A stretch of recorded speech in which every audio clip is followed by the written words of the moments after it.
Se esse vídeo apareceu para você, é porque essa história vai te emocionar e arrepiar. Então, já se inscreve no canal se você gosta desse tipo de história e comenta aí de qual cidade você está assistindo. Eu não sabia que aquele dia mudaria minha vida para sempre. E tudo começou com um barulho estranho vindo do rio. Meu nome é Ezequiel, 52 anos de terra vermelha e silêncio. Acordei às 5 como sempre, mas o corpo já não obedecia como antes. As juntas doíam, a coluna reclamava.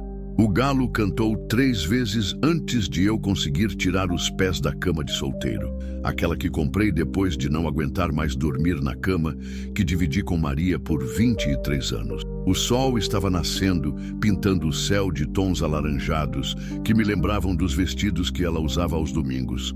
A casa estava silenciosa, os quartos fechados, o café frio na caneca, e a solidão parecia ter se tornado parte dos móveis. Cada objeto guardava a memória dela. O pano de prato bordado à mão, o vaso de flores secas na mesa da sala, a cadeira de balanço onde ela lia romances açucarados nas tardes de domingo. A seca castigava a região há 3 meses. Mato Grosso do Sul queimava devagar, deixando o chão rachado como pele ressecada de jacaré velho. As rachaduras se abriam em desenhos que pareciam mapas de lugar nenhum. A paisagem, antes verde como esperança, agora se estendia tingida de amarelo e marrom. O córrego que passava pelos fundos da propriedade virou um fio d'água magro, mal suficiente para matar a sede dos animais. O tempo corria devagar, esticando-se como chiclete velho mastigado no calor. 3 anos desde que Maria partiu. 3 anos de rotina vazia, de conversas com os cavalos e noites compridas demais. 3 anos contando rachaduras no teto, ouvindo o silêncio gritar mais alto que qualquer barulho. A fazenda Santa Helena tinha 75 hectares de terra boa, mas vivia no limite. Eu tocava sozinho o que antes éramos 2 para cuidar. O gado diminuiu de 200 cabeças para 60. O milho deu pouco na última safra. A horta que Maria mantinha virou mato. Tudo mingua quando a gente mingua junto. Caminhei até o rio para verificar o nível da água, tarefa que virou ritual de sobrevivência. A sede dos animais me preocupava mais que a minha própria. Talvez porque eles ainda tivessem vontade de viver. Eu só continuava porque parar doía mais que seguir. Mas antes de chegar à margem, algo me fez parar no meio da trilha. Pegadas pequenas na lama seca. Não eram de bicho. Conhecia a pegada de capivara, de anta, de onça quando aparecia. Essas eram diferentes. Eram humanas, descalças, femininas, pequenas demais para serem de mulher adulta. O coração acelerou pela primeira vez em meses. Havia vida nova passando por ali. Alguém precisando de ajuda, talvez, ou alguém fugindo de alguma coisa. Olhei ao redor. O pasto esticava-se vazio, até onde a vista alcançava. As cercas de arame farpado dividiam a propriedade em quadrados perfeitos, mas não havia gente. Nunca havia gente. A estrada de terra que levava à cidade ficava a 15 quilômetros. Ninguém passava por ali a pé, ninguém descalço. As pegadas seguiam em direção ao rio, mas depois faziam uma curva estranha, como se quem caminhava tivesse mudado de ideia, ou escutado alguma coisa, ou fugido de alguma coisa. Segui os rastros como cachorro farejador, sentindo uma curiosidade que há muito tempo não visitava meu peito. Segui os rastros, atravessando um trecho de mato fechado e espinhoso. O calor grudava na pele como mel quente, fazendo a camisa de algodão colar nas costas. O silêncio do lugar parecia pesado demais, carregado de presságios que não sabia nomear. As cigarras, que costumavam fazer barulho desde o nascer do sol, tinham calado. Nem vento, nem passarinho, só o som dos meus passos quebrando gravetos secos e folhas mortas. A trilha que as pegadas faziam não era reta. Zigue-zagueava entre as árvores como se a pessoa estivesse tonta, ou ferida, ou fugindo de algo que não queria encontrar. Em alguns pontos havia marcas de queda, Galhos quebrados, folhas reviradas, uma pequena mancha escura que podia ser sangue. Meu estômago apertou. Quem quer que fosse, estava em apuros. De repente, ouvi um gemido baixo, quase engolido pelo murmúrio da água. Parei, aguçando o ouvido como fazia quando caçava na juventude. O som veio de novo, fraco, feminino, carregado de dor. Apertei o chapéu de palha na cabeça e avancei devagar, o coração martelando no peito como não martelava há anos. As árvores se abriram numa pequena clareira próxima à margem do rio. O sol entrava em feixes dourados, criando manchas de luz no chão coberto de folhas. Foi então que vi. Uma jovem desnutrida estava enrolada por uma sucuri negra gigante. A cobra, grossa como um tronco de aroeira centenária, apertava devagar, como se saboreasse cada segundo da agonia dela.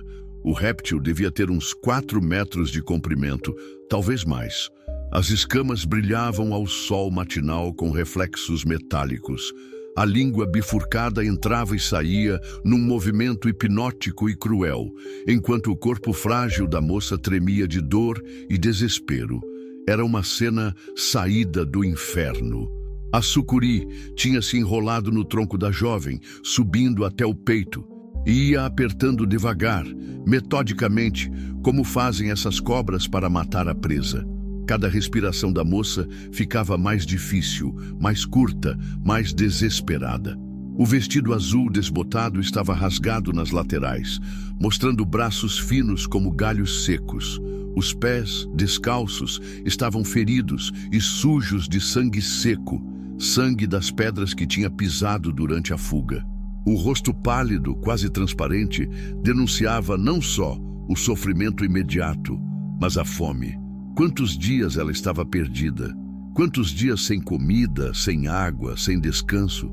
Mas foi quando meus olhos desceram um pouco mais que o mundo parou.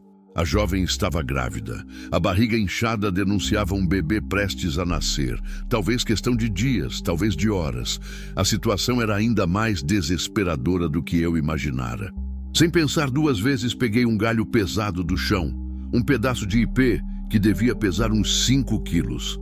Gritei com toda a força que restava na garganta, um berro primitivo que ecoou pela mata, e ataquei a cobra, acertando-a bem na cabeça com toda a força que consegui reunir. A sucuri soltou um sibilo furioso, como ar saindo de pneu furado, mas não soltou a presa imediatamente. Girou a cabeça na minha direção, os olhos pequenos e malignos me encarando com uma inteligência ancestral. Por um momento, pensei que ela fosse me atacar também. Bati de novo, mais forte, dessa vez no meio do corpo, bem onde ela estava enrolada na jovem. A cobra recuou, sibilando ameaçadoramente, mas finalmente soltou a presa. Deslizou lentamente para dentro do mato, desaparecendo entre as folhas como uma sombra líquida, mas não antes de me lançar um último olhar que parecia prometer vingança. A jovem caiu na margem do rio como boneca de pano, respirando fraco, quase sem forças para abrir os olhos. O peito subia e descia num ritmo irregular, a respiração sibilante denunciando que as costelas podiam estar machucadas. Ao me aproximar, vi roxos começando a se formar onde a cobra tinha apertado. Os olhos dela se abriram devagar e me encontraram. Verdes como água de rio no verão, mas cheios de um medo que ia além do susto com a cobra. Era medo de gente, medo de ser encontrada, medo do que viria depois. "Está machucada?" perguntei, agachando ao lado dela. Ela tentou falar, mas só saiu um gemido rouco. A garganta estava seca como poeira. Tirei o cantil de alumínio que sempre carregava na cintura e ofereci água. Ela bebeu devagar, como quem não bebia há dias, algumas gotas escorrendo pelo queixo. Aos poucos, a cor foi voltando ao rosto. "Por favor", ela sussurrou finalmente, a voz fraca como o vento entre folhas secas. "Me ajude, mas não me leve de volta. Por favor."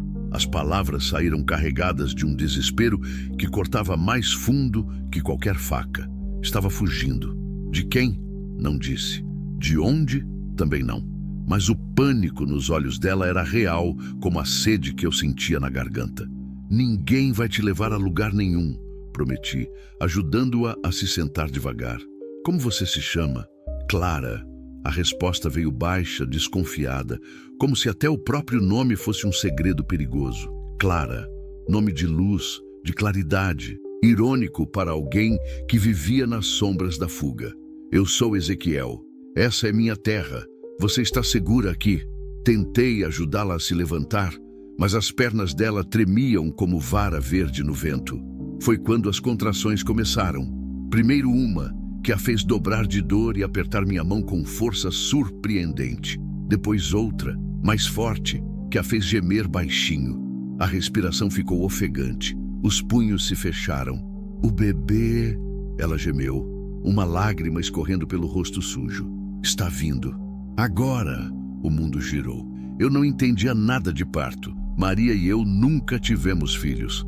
Ela perdera 3 bebês nos primeiros meses. E depois, os médicos disseram que era melhor não tentar mais. O que eu sabia de nascimento era o pouco que tinha visto com vacas e éguas. Nem tempo tive de pensar direito. A bolsa estourou ali mesmo, na margem do rio, o líquido transparente misturando com a terra seca e criando uma lama escura. O cheiro doce e metálico de sangue começou a se espalhar no ar. Clara gritou baixinho, mordendo o lábio inferior até sair sangue. Tentava abafar o som, mesmo ali no meio do nada. Tinha medo de que alguém escutasse, mesmo na solidão completa da mata. Preciso te levar para casa, disse, passando os braços por baixo dela. Lá tem cama, água limpa, remédio. Não vai dar tempo, ela ofegou. Está nascendo agora, mas eu não ia deixar um bebê nascer no chão, na sujeira sem condições. Carreguei Clara no colo, atravessando o pasto sob o sol escaldante. Ela era leve demais, osso e pele, mais nada. O peso dela não chegava aos 50 quilos. Cada passo era uma luta contra o tempo, contra o medo, contra a certeza de que eu não sabia o que estava fazendo. O suor escorria pelos meus olhos, queimando como sal na ferida. O coração disparado martelava nas têmporas. Há quanto tempo eu não carregava alguém no colo? Há quanto tempo alguém precisou de mim assim, desesperadamente, como se eu fosse a última esperança no mundo? Clara agarrava minha camisa com força, a respiração cada vez mais ofegante. As contrações vinham numa frequência assustadora, de 2 em 2 minutos, depois de minuto em minuto. O bebê não ia esperar. Aguenta, murmurei, mais para mim mesmo que para ela. Aguenta que já chegamos. A casa apareceu como um milagre no horizonte. As paredes de adobe amarelado, o telhado de telha francesa avermelhada, a varanda onde Maria costumava bordar nas tardes de domingo. A construção simples, mas sólida, que nos abrigara por tantos anos e agora seria palco de um nascimento. Os cachorros da fazenda, 2 vira-latas que eu chamava de Trovão e Relâmpago, vieram correndo ao nosso encontro, latindo alarmados. Sentiram o cheiro de sangue, de urgência, de coisa diferente acontecendo. Quietos, ordenei, e eles se calaram imediatamente, mas continuaram seguindo inquietos. Entrei pela porta da frente, que nunca ficava trancada, e levei Clara direto para o quarto de visitas. Aquele que Maria sempre mantinha arrumado para quem chegasse de surpresa. A cama estava feita com lençóis limpos que cheiravam a sabão em pó. As janelas estavam fechadas, deixando o ambiente fresco e escuro. Clara estava suando frio agora, o rosto pálido como cera de vela. Coloquei-a na cama com cuidado, correndo depois até a cozinha para buscar água morna e toalhas limpas. Sem hospital, sem médico, sem tempo. Fervi água no fogão a lenha. Separei toalhas limpas do armário da cozinha. Procurei álcool e o pouco que restava do estoque de remédios que Maria usava. Minhas mãos tremiam como folhas no vento.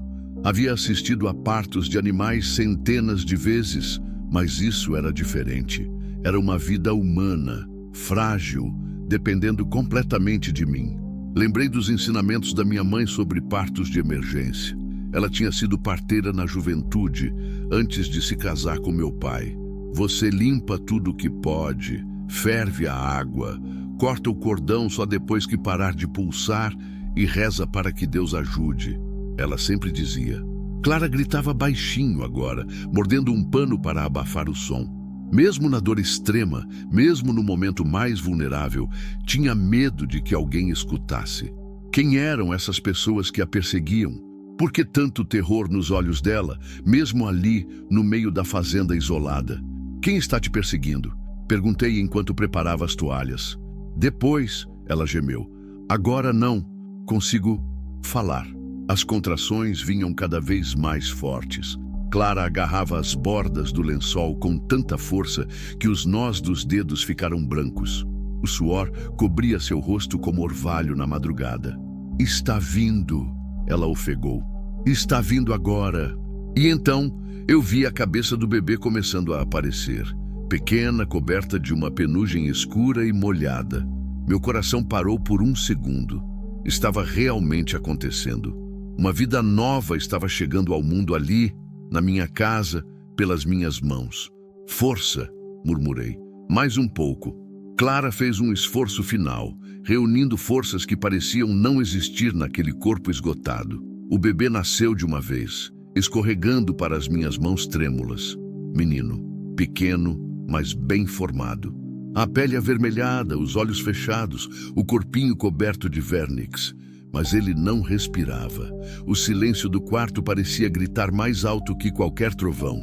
Um desespero sufocante tomou conta de mim, subindo pelo peito como água de enchente.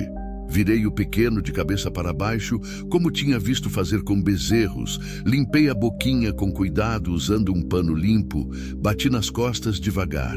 Nada. O corpinho continuava mole, azulado, silencioso como boneca de cera. Não. Clara sussurrou, tentando se sentar na cama apesar da dor. Os olhos se encheram de lágrimas que se recusavam a cair. Não pode ser. Depois de tudo, não pode ser. Foi então que ela, reunindo forças que pareciam vir de algum lugar além do corpo físico, estendeu os braços. Peguei o bebê no colo dela e Clara encostou os lábios no rostinho miúdo. Soprou devagar, como se passasse a própria vida para dentro daquele corpinho. Uma vez, duas vezes. Na terceira tentativa, um choro fino cortou o ar. Um som frágil como o pio de bem-te-vi, mas cheio de vida, que encheu o quarto e arrancou lágrimas de alívio dos dois. O bebê abriu os olhos, escuros como azeitona madura, e olhou diretamente para a mãe. Clara começou a chorar então, lágrimas de alívio misturando com lágrimas de dor, de cansaço, de medo do que viria depois. Miguel, ela sussurrou, beijando a testinha pequena. Seu nome é Miguel. Naquele instante, tudo mudou. A solidão de 3 anos se dissolveu diante da presença de Clara e do bebê. A casa voltou a ter vozes, mesmo que uma delas fosse só choro de recém-nascido. O silêncio, pela primeira vez em muito tempo, foi embora. Cortei o cordão umbilical com uma faca esterilizada, amarrei com barbante fervido como minha mãe tinha me ensinado. Limpei Clara e o bebê com água morna. Troquei os lençóis sujos por limpos. Ela estava exausta, mas viva. O bebê mamava já, instintivamente, como todos os filhotes fazem. Mas junto com a alegria do nascimento veio também um peso no peito. Os segredos que Clara carregava. O medo dos que ainda a perseguiam e a certeza crescente de que o perigo continuava por perto, rondando como lobo faminto. Agora você me conta, disse, sentando na cadeira ao lado da cama. Quem são eles? Por que estão te perseguindo? Clara olhou para Miguel, depois para mim. Por um momento pensei que fosse mentir ou inventar alguma desculpa. Mas talvez o parto tivesse esgotado também as forças para esconder a verdade. Gente poderosa, ela disse finalmente. Gente que mata para manter segredos. E então a história começou a sair, pedaço por pedaço, como sangue de ferida profunda. Clara passou os 3 primeiros dias dormindo, mais que acordada. O parto tinha tirado o pouco de força que lhe restava depois de semanas fugindo. Eu cuidava do Miguel nos intervalos. Um menino que chorava pouco e dormia muito, como se soubesse instintivamente que precisava ser discreto. Preparava mamadeira com leite de cabra tirado da mimosa. Uma cabra mansa que Maria tinha criado e que agora servia para esse novo propósito. Trocava fraldas improvisadas com lençóis velhos cortados em quadrados. Ninava quando ele chorava de madrugada, andando pela casa no escuro, cantarolando canções que não cantava há anos. Fazia 3 anos que não ninava ninguém. 3 anos que minha voz não servia para acalmar. 3 anos sem sentir o peso pequeno e quente de uma vida nova nos braços. Era estranho como alguns gestos voltavam naturalmente, como se estivessem esperando a oportunidade certa para ressurgir. Clara comia pouco, falava menos ainda. Preparava canja de galinha, sopa de legumes, café com leite açucarado. Ela aceitava tudo sem reclamar, mas notava que os olhos dela sempre estavam alertas. Sempre vigiando as janelas, sempre escutando ruídos que pudessem não ser do vento. Quando perguntava sobre o passado, desviava o olhar para Miguel. Quando perguntava sobre quem a perseguia, ficava tensa como corda de viola, prestes a arrebentar. Mas aos poucos, migalha por migalha, a história foi saindo. Trabalhava numa fazenda grande, ela disse numa tarde, enquanto amamentava Miguel debaixo da mangueira no quintal. Do outro lado do estado, fazenda do senhor Coronel Augusto. Você deve conhecer de nome. Conhecia sim. Todo mundo no estado conhecia.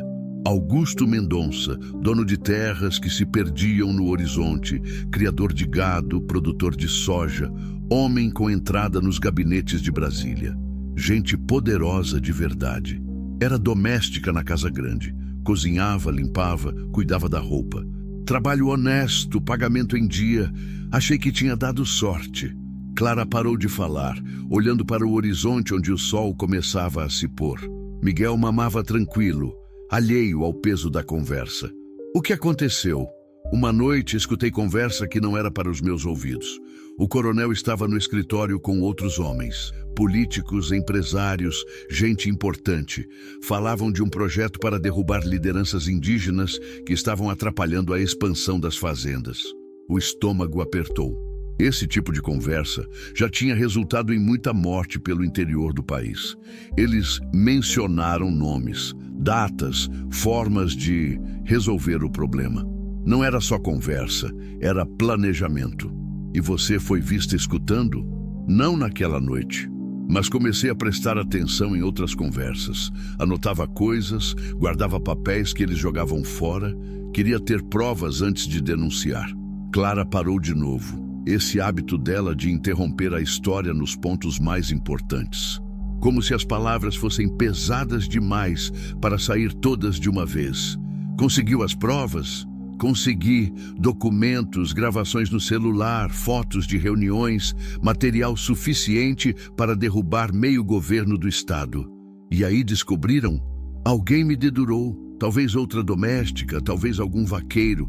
Numa manhã o coronel me chamou no escritório, disse que sabia o que eu andava fazendo. Ofereceu dinheiro para eu esquecer tudo e ir embora. Você aceitou? Clara riu amargo, balançando a cabeça. Disse que ia pensar, mas naquela mesma noite tentaram me matar. 2 homens entraram no meu quarto. Se eu não tivesse pulado a janela, a história ficou clara então. Clara tinha fugido grávida, levando apenas a roupa do corpo e o celular com as gravações. Mas sabia que não iriam desistir.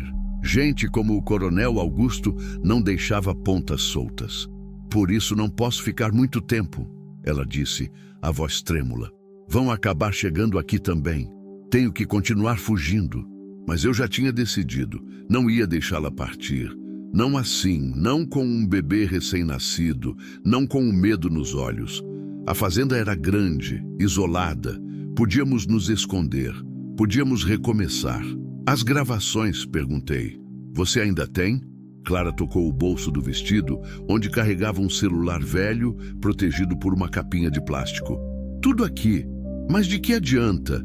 Quem vai acreditar numa doméstica contra um coronel? A Polícia Federal, a imprensa. Tem gente honesta por aí. Tem gente desonesta também. Gente que trabalha para o coronel. Era verdade, mas alguma coisa tinha que ser feita. Não podíamos viver fugindo para sempre. Pelo menos era o que eu pensava antes da tempestade chegar. Na quinta noite, o céu começou a mudar. Nuvens pretas se empilharam no horizonte desde o meio da tarde, engolindo o sol como boca gigante. O ar ficou pesado, carregado de eletricidade que fazia os cabelos da nuca se arrepiarem. Os animais ficaram inquietos, os cavalos relinchando nervosos, as galinhas se recolhendo mais cedo, até os cachorros se esconderam debaixo da varanda.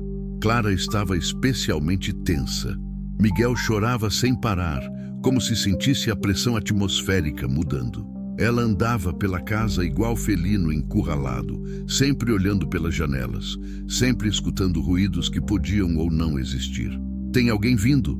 ela disse de repente, parando na frente da janela da sala que dava para a estrada. "Eu sinto. É só a tempestade deixando você nervosa." Mas eu também sentia aquele peso no ar que não vinha só do tempo. Era como se a terra inteira estivesse segurando a respiração, esperando algo ruim acontecer. Os cavalos pastavam inquietos, as orelhas sempre em pé, atentas a qualquer som diferente. Tranquei as porteiras do pasto mais próximo da casa, recolhi as galinhas para o galinheiro, fechei as janelas que davam para a estrada. Precauções básicas de quem vive isolado e sabe que a solidão pode ser tanto proteção quanto vulnerabilidade. O primeiro trovão rachou o céu às 7 da noite. Seco, sem chuva ainda, apenas a promessa de que ela viria. A luz elétrica oscilou. A rede da fazenda era precária. Qualquer tempestade derrubava a energia. Acendemos lamparinas a querosene, velas, preparamos lanternas com pilhas. Clara ficou mais agitada com a escuridão. Segurava Miguel como se fosse protegê-lo de algum perigo invisível. Suas mãos tremiam quando acendia os pavios das lamparinas. "Eles gostam da escuridão", murmurou. "É quando atacam." "Quem?" "Os homens do coronel. Sempre vinham de noite, sempre quando estava escuro." A chuva começou às 8, fina no início, depois engrossando até virar cortina d'água. O vento aumentou, fazendo as porteiras rangerem e as janelas baterem contra as paredes mesmo estando fechadas. A casa de adobe resistia bem, mas os ruídos eram assombrados, madeira gemendo, telhas se movendo, o som da água escorrendo pelos canos de zinco. Foi quando ouvimos o latido dos cães lá fora. Trovão e relâmpago não ladravam à toa. Conheciam minha voz, meus passos, os ruídos normais da fazenda. Aquele latido era diferente. Era latido de alerta, de intruso, de perigo se aproximando. "Ezequiel", Clara sussurrou, apertando Miguel contra o peito. Eles chegaram. Senti o sangue gelar nas veias. Peguei a espingarda calibre 12 que ficava guardada atrás da porta da cozinha. Tinha mais de 10 anos que não disparava aquela arma, mas ainda lembrava como funcionava. 2 cartuchos no cano, mais uma dúzia guardada na gaveta da mesa. "Esconde no quarto dos fundos", disse, verificando se a arma estava carregada. "No armário embutido que tem lá. Se eu não voltar em 1 hora, pega a trilha que leva ao rio e segue correnteza abaixo até a ponte de madeira. Do outro lado tem uma casa abandonada do tempo da estrada de ferro. Fica escondida lá até amanhecer. Ezequiel, vai dar tudo certo." Mentira. Eu não fazia ideia se daria certo, mas não podia deixar o medo tomar conta dela mais do que já tinha tomado. Clara beijou minha testa rápido, como Maria fazia quando eu saía para viagens longas. O gesto me pegou de surpresa, mexendo com sentimentos que julgava enterrados. Depois desapareceu pelo corredor com Miguel nos braços, deixando só o perfume doce de leite materno e medo. Apaguei as lamparinas para não servir de alvo, deixando apenas uma vela acesa na cozinha, longe das janelas. Posicionei-me na sala, de onde tinha visão da varanda e da estrada. A chuva tamborilava no telhado como dedos impacientes. Não demorou para aparecerem. 3 homens a cavalo surgiram da cortina de chuva como aparições. Mesmo com a tempestade, dava para ver que eram gente da cidade. Roupas limpas demais, chapéus novos demais, cavalos bem tratados e arreados com equipamentos caros. Não eram vaqueiros, eram pistoleiros. Um deles segurava uma lanterna potente, o feixe de luz cortando a escuridão como lâmina. Vasculharam a varanda, o terreiro, procurando sinais de vida. O feixe passou pela janela da sala e eu me abaixei atrás do sofá. "Sabemos que ela está aí", gritou o do meio, um sujeito gordo com bigode grisalho. A voz carregava a autoridade de quem estava acostumado a ser obedecido. "Entrega a mulher e ninguém se machuca." Respirei fundo, tentando controlar o tremor nas mãos. Abri a porta só uma fresta, a espingarda apontada para fora. "Não tem mulher nenhuma aqui, é só eu." O gordo riu, um som desagradável que cortou através da chuva. "Não minta, Ezequiel Santos Silva. Vimos os rastros, vimos as fraldas no varal, vimos a fumaça extra saindo da chaminé." Maldição, as fraldas. Tinha esquecido de tirar do varal antes da chuva. E eles sabiam meu nome completo. Tinham pesquisado, se preparado. Isso não era busca aleatória, era operação planejada. "São da minha filha", inventei rapidamente. "Ela mora na cidade. Veio visitar com o bebê." "Sua filha morreu há 6 anos, Ezequiel", disse o terceiro homem, mais novo, com uma cicatriz que cortava o rosto da testa ao queixo. "Câncer de mama. Pesquisamos sua vida toda, sabemos tudo sobre você. Sabemos que vive sozinho desde que sua esposa morreu. Sabemos que está falido. Sabemos que não tem ninguém no mundo." O coração gelou. Como sabiam de tanta coisa? Como tinham conseguido informações tão detalhadas sobre minha vida? A sensação de estar sendo observado há muito tempo, sem saber, me deu calafrios. "Última chance", disse o gordo, desmontando do cavalo. "Entrega a mulher ou nós entramos aí e pegamos ela à força." Foi quando o menor dos 3 puxou uma pistola automática. O clarão do relâmpago refletiu no metal escuro e eu soube que não era conversa. Era ultimato. Eles tinham vindo para levar Clara, viva ou morta, e não iam aceitar não como resposta. "Ela não está aqui", insisti, sabendo que era inútil. "Então você não se importa se dermos uma olhada", disse o da cicatriz, sacando também uma arma. Foi quando fechei a porta e travei por dentro, sabendo que a guerra tinha começado. As mãos tremiam, mas não era de medo, era de raiva. Uma raiva que não sentia há anos, que estava adormecida desde a morte de Maria, desde que aceitei que minha vida tinha virado apenas sobrevivência. Agora havia algo para proteger de novo, alguém que dependia de mim, uma razão para lutar. Eles desmontaram dos cavalos e cercaram a casa metodicamente. Ouvi passos na varanda de madeira, tentativas de forçar janelas, conversas baixas sobre os melhores pontos de entrada. Gente acostumada com esse tipo de situação, profissionais. Do quarto dos fundos veio o choro abafado de Miguel. Clara estava tentando calá-lo, mas bebê não entende de perigo. O som atravessou a casa como tiro de canhão. "Ouviu isso?", gritou o da cicatriz. "Tem bebê aí dentro. É ela mesmo. Pare de mentir, velho." 5 minutos, berrou o gordo.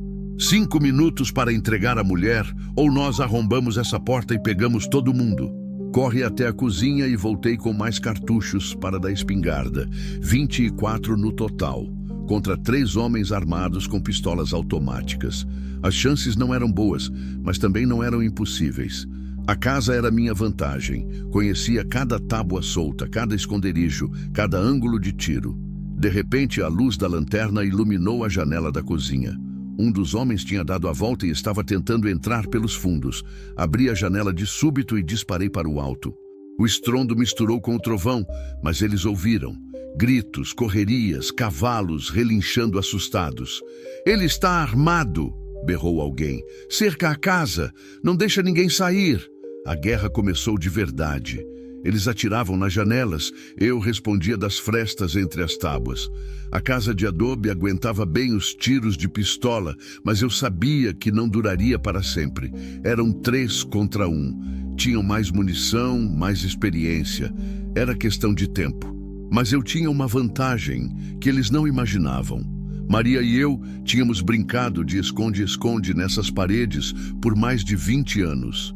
Eu conhecia cada passagem secreta, cada buraco na parede, cada lugar onde um homem podia se esconder ou escapar.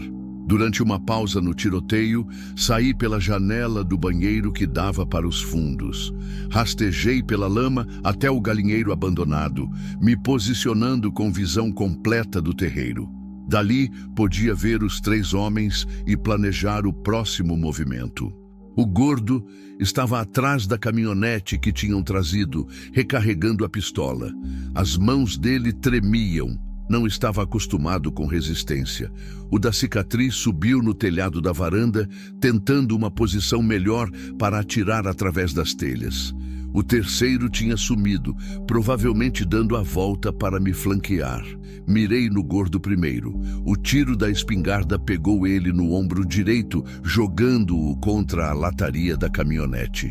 O berro de dor rasgou a noite como grito de onça ferida.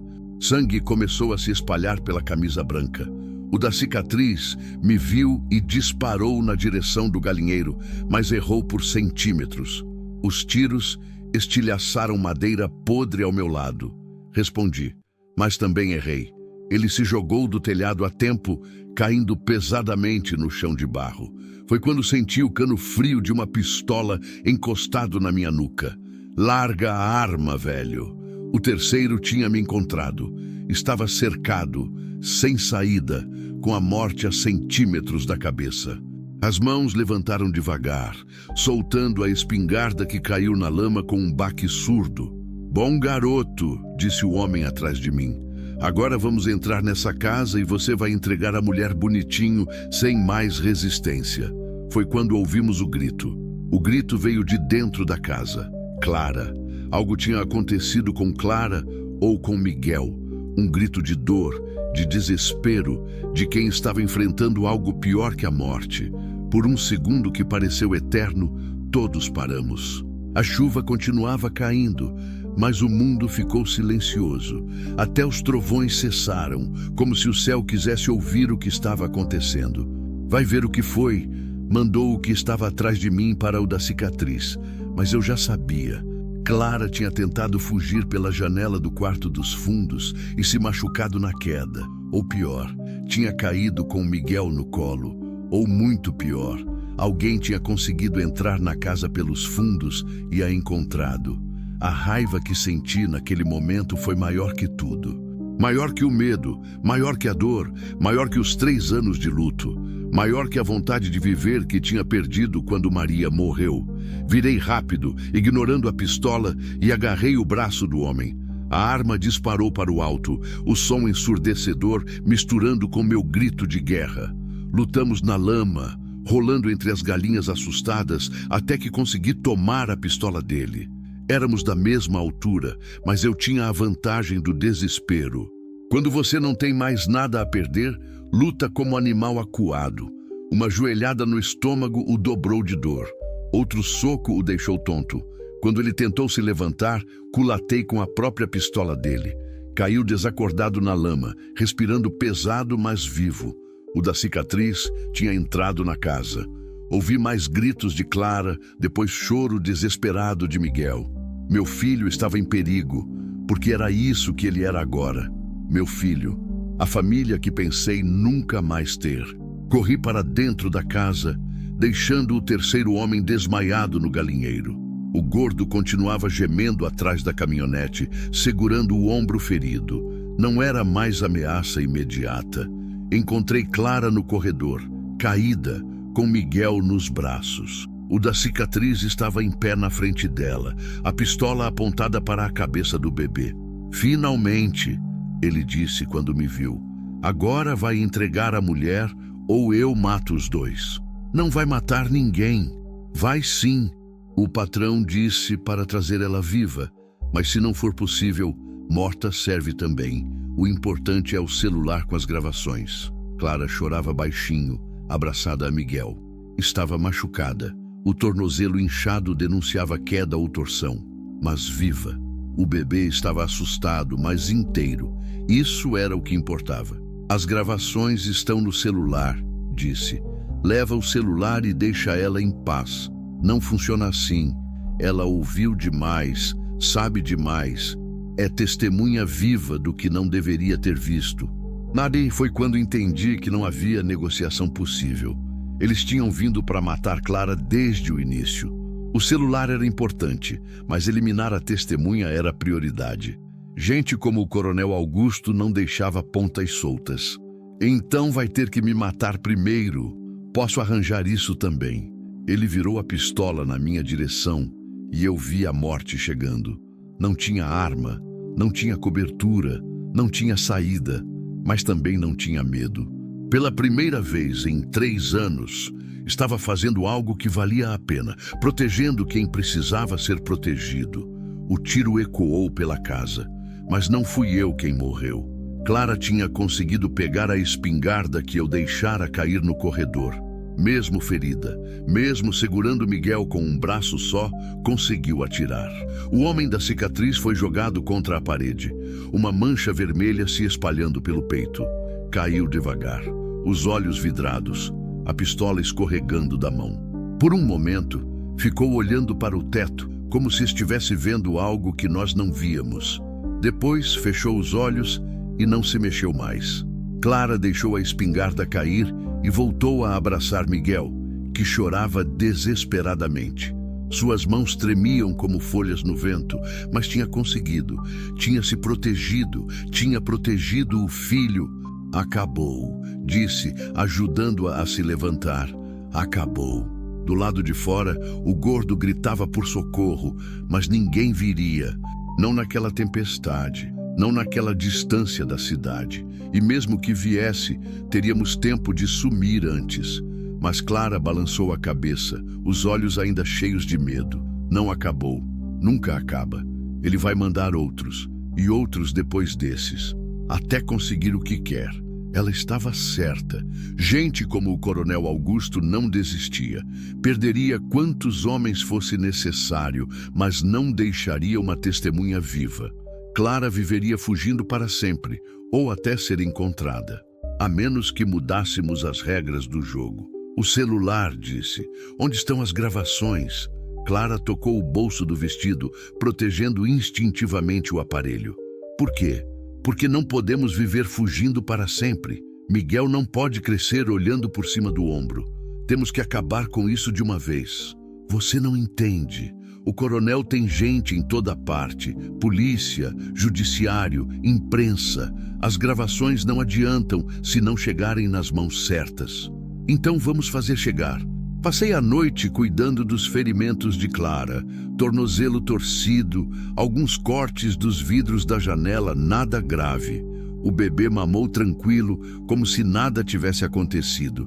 Crianças têm essa capacidade de viver o presente, de não carregar o peso dos problemas dos adultos. O gordo tinha desmaiado de dor e perda de sangue.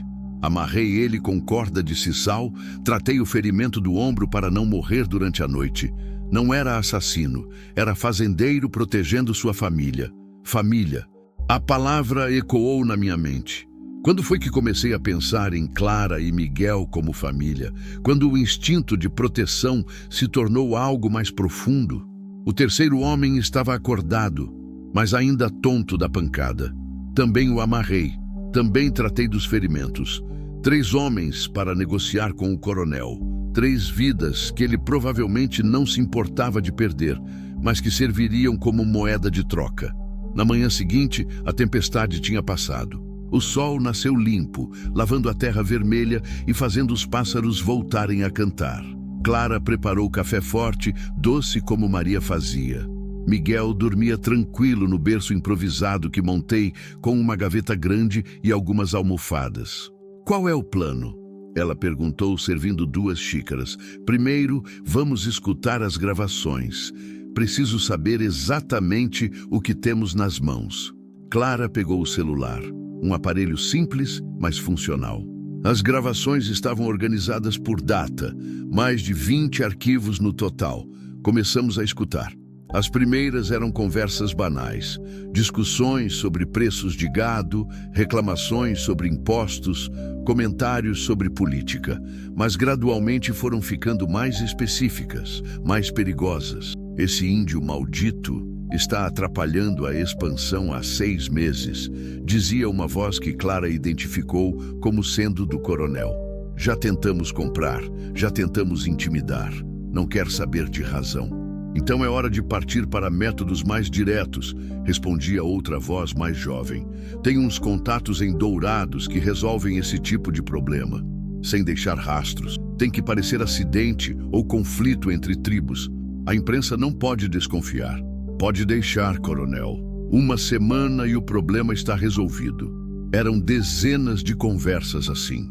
Planejamento de assassinatos, compra de políticos, esquemas de desmatamento ilegal, grilagem de terras indígenas. Material suficiente para derrubar não só o coronel, mas uma rede inteira de corrupção que se estendia até Brasília. Isso aqui vale uma fortuna, murmurei, e uma sentença de morte. Por isso eles não vão parar nunca. Enquanto eu estiver viva, sou uma ameaça. Então vamos fazer eles pararem. Peguei o telefone rural da fazenda, uma linha fixa que funcionava precariamente, mas ainda servia para emergências. Liguei para um número que guardava de memória há anos. Joana, sou eu, Ezequiel. Preciso de um favor grande. Joana Mendes era jornalista investigativa da capital, especializada em denúncias de corrupção rural. Tinha ganhado prêmios nacionais por reportagens sobre trabalho escravo e destruição ambiental. Mais importante, era uma das poucas pessoas em quem eu confiava completamente. Ezequiel? Que surpresa! Faz quanto tempo? 5 anos? 6. Desde o funeral da Maria. Joana, preciso que você venha aqui, hoje mesmo. Tem um material que vai derrubar o maior esquema de corrupção que você já viu. Do que você está falando? Gravações comprometendo o coronel Augusto e pelo menos meia dúzia de políticos. Planejamento de assassinatos, grilagem, suborno, tudo documentado. Silêncio do outro lado da linha. Depois, a voz de Joana mais séria. Isso é perigoso, Ezequiel. Gente como o Augusto mata para manter segredos. Eu sei. Já tentaram me matar ontem à noite, por isso preciso da sua ajuda. Estou saindo agora. Chego aí em 4 horas. Desliguei o telefone e olhei para a Clara, que tinha ouvido toda a conversa. Vai dar certo? Vai. Joana é brava. Quando ela morde, não solta mais. Passamos o dia preparando cópias das gravações, organizando os arquivos por ordem cronológica, separando os mais comprometedores. Clara conhecia as vozes, sabia identificar quem era quem nas conversas. Seu testemunho daria contexto às gravações. Joana chegou no final da tarde, dirigindo uma picape Toyota branca coberta de poeira da estrada. Era uma mulher pequena, de uns 40 anos, mas com uma energia que ocupava todo o espaço ao redor. Cabelos cacheados presos num rabo de cavalo, jeans desbotado, camiseta de algodão e um sorriso que não disfarçava a curiosidade profissional. Meu Deus, Ezequiel, ela disse, me abraçando, você está mais magro e mais velho. A vida aqui cobra seu preço. Apresentei Clara como uma amiga que está passando uns dias na fazenda com o bebê. Não era mentira completa, só omissão estratégica. Joana era jornalista, sabia quando não fazer perguntas. Sentamos na mesa da cozinha, bebendo café e ouvindo as gravações. A cada arquivo que tocava, os olhos de Joana ficavam mais arregalados, mais brilhantes. Era como ver um predador encontrando a presa perfeita. Isso aqui não é só uma matéria, ela disse depois da 5ª gravação. Isso é uma bomba nuclear. Vai derrubar o governo do estado inteiro. E vai manter Clara viva, acrescentei. Porque uma vez que sair na imprensa, matar ela não vai mais adiantar. Joana olhou para Clara com mais atenção, entendendo finalmente a situação. Você é a fonte. Você trabalhou para eles. Clara assentiu, contando sua história. Joana escutou em silêncio, fazendo perguntas pontuais, já organizando a reportagem na cabeça. Vou precisar do seu depoimento formal, disse, com nome, rosto, detalhes. Sem isso, as gravações podem ser contestadas. É perigoso, Clara murmurou. Mais perigoso é continuar fugindo. Uma vez que sua história estiver na primeira página do jornal, você vira intocável. Matar uma testemunha que já falou só piora a situação deles. Joana trabalhou a noite inteira, transcrevendo gravações, organizando cronologia, checando fatos. Fez dezenas de ligações para fontes na capital, confirmando informações, preparando o terreno para a bomba que estava prestes a explodir. Na manhã seguinte, ela partiu com todo o material. Gravações originais, cópias em 3 pendrives diferentes, depoimento detalhado de Clara, fotos dos documentos que ela tinha conseguido fotografar. 2 semanas, disse antes de partir. Em 2 semanas, isso vai estar na primeira página de todos os jornais do país e no site da Polícia Federal. Clara chorou quando Joana foi embora. Lágrimas de alívio, de esperança, de quem finalmente via uma luz no fim do túnel. Acabou mesmo? Ela perguntou. Acabou. Miguel mamava tranquilo, alheio ao peso que tinha saído dos ombros dos adultos. O sol estava quente, os pássaros cantavam, a vida seguia seu curso natural. 2 semanas depois, a reportagem de Joana estourou como bomba em Brasília. Primeira página do maior jornal do país, chamada na capa. Gravações revelam esquema de morte de líderes indígenas. O coronel Augusto foi preso antes do meio-dia. 6 políticos renunciaram. A Polícia Federal abriu inquérito. Clara se tornou oficialmente testemunha, protegida do programa do governo federal. Mas também se tornou outra coisa, minha companheira. A mulher que trouxe vida de volta para a fazenda Santa Helena. Miguel cresceu chamando-me de pai. Aprendeu a andar no terreiro de terra vermelha, a falar com os bichos, a respeitar a terra que nos sustenta. Clara plantou flores onde antes só havia mato. Cozinhou refeições fartas onde antes havia apenas silêncio. Às vezes, quando o vento bate forte nas janelas durante tempestades, ainda ouço o eco daquela noite. Mas não é som de medo, é som de renascimento. É o barulho da vida encontrando um jeito de recomeçar, mesmo quando tudo parece perdido. A terra vermelha continua se estendendo até onde a vista alcança. Mas agora ela não está mais sozinha. Nenhum de nós está. A Fazenda Santa Helena voltou a fazer jus ao nome. Luz. Depois de 3 anos de escuridão, finalmente luz. E quando Miguel pergunta como conheci sua mãe, conto a verdade, que às vezes Deus manda anjos disfarçados de gente que precisa de ajuda e que às vezes, salvando outros, a gente se salva também.